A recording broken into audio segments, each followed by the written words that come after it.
আম্মা জান জিজ্ঞাসা করছিলেন, ইয়া রাসূলুল্লাহ, কিয়ামতের দিন কিরকম হবে, আমরা কিভাবে আসবো? তো আম্মা জানকে আল্লাহ রসুল বলছিলেন হুফাতান ওরাতান, পায়ে হাইটা আসবে, উলঙ্গ আসবে। আম্মা জান চিৎকার দিয়া বলছে, আলা ইয়ারা বাদুনা বাদা, আমাদের একজন আরেকজনকে দেখবে না? আল্লাহ রসুল আম্মা জানের কোলে শোয়া ছিলেন, উঠা বসছেন, চেহারার রং পরিবর্তন হয়ে গেছে, আর বলছে, আয়েশা ইয়াউমুন আসির, আয়েশা বড় কঠিন দিন। তো দুটা চিত্র তুলে ধরছেন আম্মার সামনে, বলছে, আয়েশা কিরকম কঠিন শুনবা? কাআন্নী আনজুরু মূসা মুতালাফফিফুন বিউমুদিল আরশ ওয়া ইয়াকুলু রাব্বি লা আসআলুকা আল-ইয়াওমা উম্মি ওয়া লা আসআলুকা আল-ইয়াওমা উখতি আসআলুকা নাফসি নাফসি নাফসি নাফসি।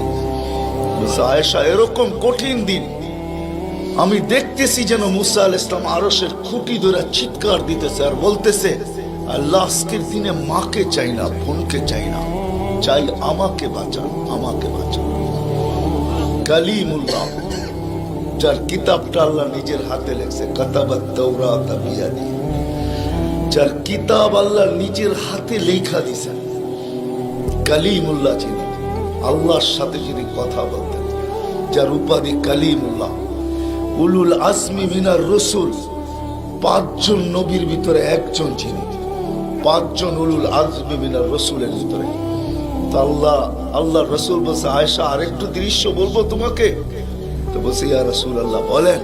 বলছে, ওয়াজিআ বিজাহান্নাম, জাহান্নামকে যখন আনা হবে 70,000 শিকল লাগানো হবে, প্রত্যেকটা করার সাথে 70,000 ফেরেশতা ধরবে। তারপরও জাহান্নাম ছুটবে, সব ফেরেশতাদের হাতের থেকে ছুটা নিচে কিয়ামতের দিন মাঠের দিকে যখন ভাগতে থাকবে, তো জিবরিল আলাইহিস সালাম আল্লাহর পাশে থাকবে, চিৎকার দিয়া বসা পড়বে আর বলবে, রব্বি সাল্লিম সাল্লিম, রব আমাকে বাঁচান, আমাকে বাঁচান। ওই দিন শুধু একজন ব্যক্তিত্ব, আপনার আমার রসূল মুহাম্মদুর রাসূলুল্লাহ সাল্লাল্লাহু আলাইহি ওয়াসাল্লাম শুধু উম্মতি উম্মতি বলে চিৎকার দিবে। আল্লাহ এটাই জবাব দিতেছেন, আনতা তাকুল উম্মতি, আমি জানি আপনি উম্মতি বলে চিৎকার দিবেন, কেন এখানে শুধু ব্যথা উম্মতের, আর কোনো ব্যথা নেই, কোনো ব্যথা নেই, শুধু ব্যথা উম্মতের ব্যথা। এমন এক ব্যথা দিলের ভিতরে ছিল, তো বলছে আপনি উম্মতি বলে চিৎকার দিবেন, আমি বলবো রহমতি রহমতি, 99 রহমত রাখা আছে, সালতো তা, ওই দিন আপনি চাবেন আমি দিব, শাফি তুসাফা, আপনি সুপারিশ করবেন আমি মঞ্জুর করব। আর এক রিওয়ায়াতে আল্লাহ বন্ধুকে সান্ত্বনা দিয়েছেন, বন্ধু আনা মালিকি ইয়াউমিদ্দিন আনতা সাহিবা ইয়াউমিদ্দিন, আমি কিয়ামতের মালিক বটে, কিন্তু বাদশা কিন্তু আপনি। আমি মালিক কিন্তু বাদশা আপনি। ব্যথা ছিল, ব্যথা। সুনামগঞ্জের মানুষ আমার চেয়ে বড় বড় ওলামার আওয়াজ করছে, আমি শুধু আপনাদেরকে একটু নবীর ব্যথা শুনাইতেছি, কিরকম ব্যথা ভিতরে ছিল। চলেন, যখন ব্যথাই শুনাইতেছিলাম তো আরেকটু শুনাই। প্রথম সিংহায় ফুতে সব ধ্বংস হয়ে যাবে, এটাকে নফখাতুল উলা বলে, কিয়ামত যেটাকে বলে। দ্বিতীয়টাকে নফখাতুল নুশুর বলে, দ্বিতীয় সিংহা ফুতে সব আবার জন্ম হবে, সব পয়দা হবে। কিন্তু এর আগে মৌত সবার হয়ে যাবে, মালাকুল মৌতেরও মৌত হবে, এটাও সত্য, হাদিসে আছে। আমি অতদূর টানতে চাইতেছি না। সর্বশেষ যখন মালাকুল মৌত থাকবে, তা আল্লাহ জিজ্ঞেস করবে, মাম বাকিয়া ইয়া মালাকুল মৌত, কে বাকি? তো বলবে, লা মা বাকিয়া আহাদ ইল্লা আনা ওয়া আনতাল হাইয়ুল লাযী লা তামুত। আকাশ জমিন আরশের নিচে কোথাও কোনো সৃষ্টি বাকি নাই, শুধু আমি একা বাকি আর আপনি। আল্লাহ জিজ্ঞাসা করবে, আইনা আনতা, তুমি কোথায়? তো বলবে, তাহতা আরশিক, আমি আপনার আরশের নিচে, উপরে তো না। আল্লাহ বলবে, মাদা তারাও, আরশের নিচে তাকায় দেখো তো কি দেখা যায়? তো উনি লেখা দেখবে, আজকেও আছে, ওই দিনও উনি দেখবেন, ইন্নী কাতাবতুল মৌত আলা মান তাহতা আরশি, আমার আরশের নিচে যে আছে তাকে মরতেই হবে।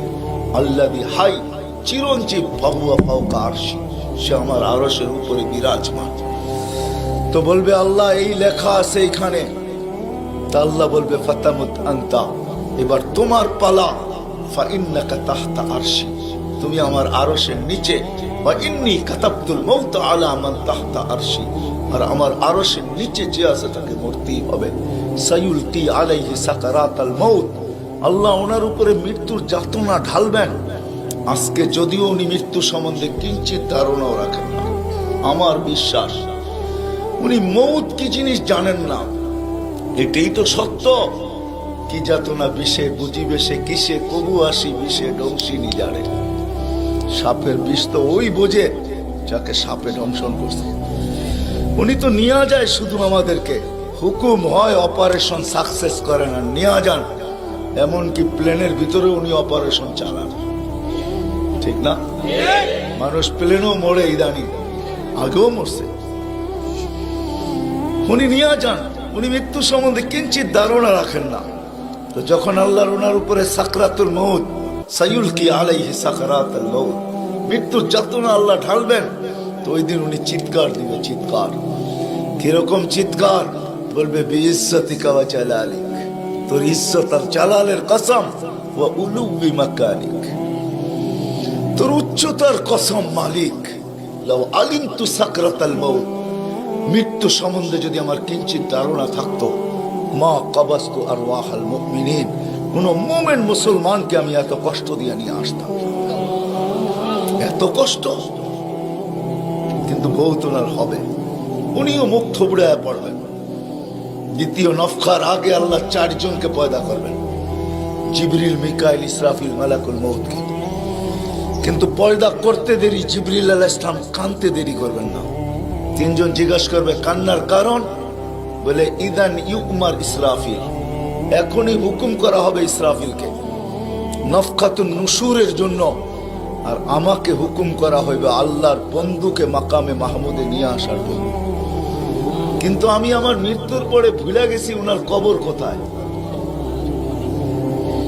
তো 3 জন বলবে সহজ সমাধান, ফাসআলিল আরদা, তুমি জমিনকে জিজ্ঞাসা করো। তো জিবরিল আলাইহিস সালাম জমিনকে জিজ্ঞাসা করবে আইনা কবরা হাবিবার রহমান, আল্লাহর বন্ধুর রওজা কোথায়? তো জমিন উত্তর দিবে কদ দাক্কানি আল্লাহু দাক্কা ফানাসিত, প্রথম সিংহায় ফুতে আল্লাহ আমাকে এরকম ধুনা ধুনছে, এরকম ছানা ছানছে। ছানা বোঝেন? ধুনা বোঝেন? এরকম ধুনা ধুনছে, ফানাসিত, আমিও ভুলে গেছি কোথায় রাখছে। এটা মাঝে মাঝে আমাদের সাথেও ঘটে। টুপি যাবে খোঁজে সারা ঘরে, ঠিক না? সারা ঘর মাথায় উঠে ফেলে, হঠাৎ পকেটে হাত দিয়া দেখে টুপি আর জিব্বাটা কামড় দিয়ে বেরিয়ে চলে যায়, ঠিক না? নাহলে তো ঘরালার আবার এর মাথা খারাপ করবে, ঠিক না? আমাদেরও ঘটে, জমিনও ভুলে যাবে। ওই দিন আল্লাহ রসুলের কবর থেকে নূর বাহির হবে, নূর, নূর, নূর, নূর, হাত্তা ইয়াসাদ আরশার রহমান, আল্লাহর আরশ পর্যন্ত পৌঁছবে। আজকে বাহির হয় না, আজকে বাহির হলে দুনিয়া দুনিয়া থাকবে না, শেষ। আজকে সুযোগ নাই, ওই দিন বাহির হবে। জিবরিল আলাইহিস সালামকে হুকুম করা হবে নিয়ে আসো মাকামে মাহমুদে, নিয়ে আস, যাবে। পরেরটা হইল সুনামগঞ্জের মানুষ বুঝার, যদি ভিতরে দিল থাকে তাহলে বুঝবেন, নাহলে বুঝবেন না। উনি যাবে, পর মারবে পর, আর বলবে তুমি হাবিব আর রহমান, আল্লাহর বন্ধু ওঠেন।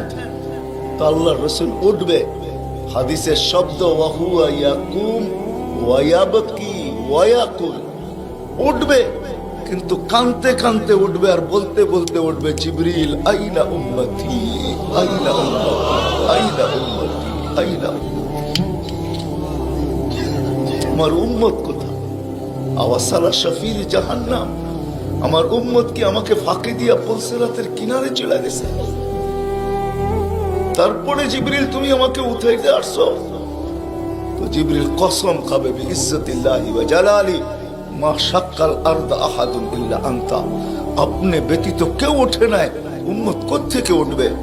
আপনি শান্ত হন, শান্ত, সান্ত্বনা দিবে, উঠবে, মাকামে মাহমুদে যাবে। কসম খোদার, ব্যথা আমি শুনাইতেছি আপনাদের, উঠবে, যাবে। কিন্তু মাকামে মাহমুদে বসবে না, শুধু ডাইন হাতটা রাইখা দিয়া দাঁড়ায় থাকবে। আল্লাহ জিজ্ঞাসা করবে, বন্ধু বসেন না? বলছে, না বসবো না। দাঁড়ায় আছেন কেন, হাত রাখছেন কেন? বলে, মালিক এই জন্য হাত রাইখা দাঁড়ায় আছি, এটা আমি মালিক। কিন্তু তাইলে বসেন না কেন? বলে, বসবো না। বলছে, কারণ কি কারণে বসবেন না? বলে, আমাকে বসায়া দিতে চান তাই না? আমি যদি বসি তো আমার উম্মতের জন্য ছুটবে কে, ভাগবে কে, কাঁদবে কে?